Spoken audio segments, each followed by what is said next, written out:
నమస్తే, welcome to ఆదబ్ Hyderabad. ప్రస్తుతం మనం ఇక్కడ ఎన్టీఆర్ స్టేడియం దగ్గర రైతుబడి అగ్రి షో దగ్గర మనతో పాటు రాజేందర్ రెడ్డి అన్నాడు. ఒకసారి మాట్లాడదాం.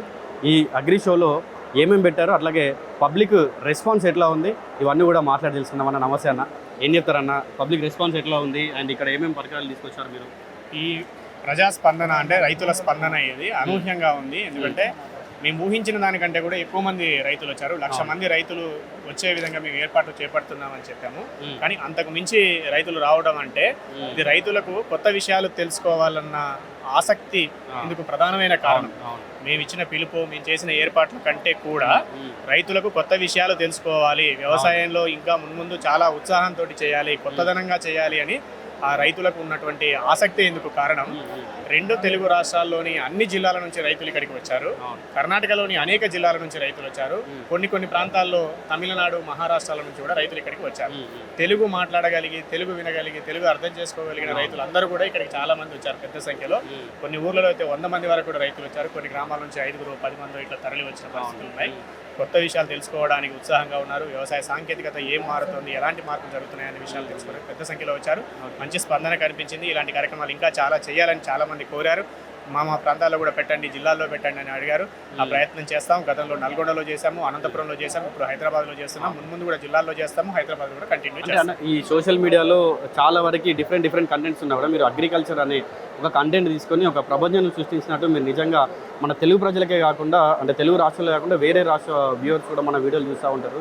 అంటే ఇక్కడికి వచ్చి ఇప్పుడు వాళ్ళు మరీ అగ్రి షోని సందర్శించుకున్నారంటే ఎట్లా అనిపిస్తుంది? వ్యవసాయం అనేది ఒక శాశ్వతమైన అంశము, ఒక శాశ్వతమైన అంశం వ్యవసాయం. కాబట్టి ఆ అంశాన్ని పట్టుకొని పనిచేయాలన్న ఆలోచనతోటి గతంలో ప్రైవేటు ఉద్యోగం చేసుకుంటున్న నేను ఒక విలేకరిగా, జర్నలిస్ట్గా చేసుకుంటూ తర్వాత శాశ్వతమైన ఒక పని కావాలి అంటే శాశ్వతంగా ఉండే ఏకైక అంశం వ్యవసాయం మాత్రమే. మిగతా రంగాలు ఎన్ని రకాల ఏ మార్పులు చెందినా ఆహార రంగం, వ్యవసాయ రంగం, ఆహార రంగంలో కూడా అనేక రకాల చిన్న మార్పులు చేర్పులు జరుగుతాయి. వ్యవసాయ రంగంలో కూడా చిన్న మార్పులు చేర్పులు జరుగుతాయి. కాబట్టి వ్యవసాయం శాశ్వతంగా ఉంటుంది. కాబట్టి శాశ్వతమైన అంశమైన వ్యవసాయాన్ని అనుబంధంగా మనం పనిచేయాలని అనుకున్నాం. సో ఆ వ్యవసాయం అనుబంధమైన సమాచారాన్ని పంపిణీ చేసే ప్రయత్నం చేస్తున్నాం. అనుభవాలను తోటి రైతులకు పంచే ప్రయత్నం ఇది.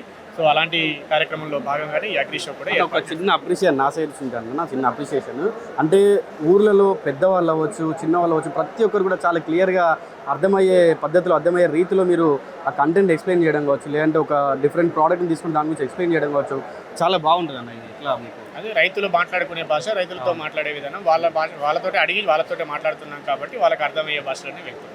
ఓకే అన్న, థ్యాంక్ యూ సో మచ్.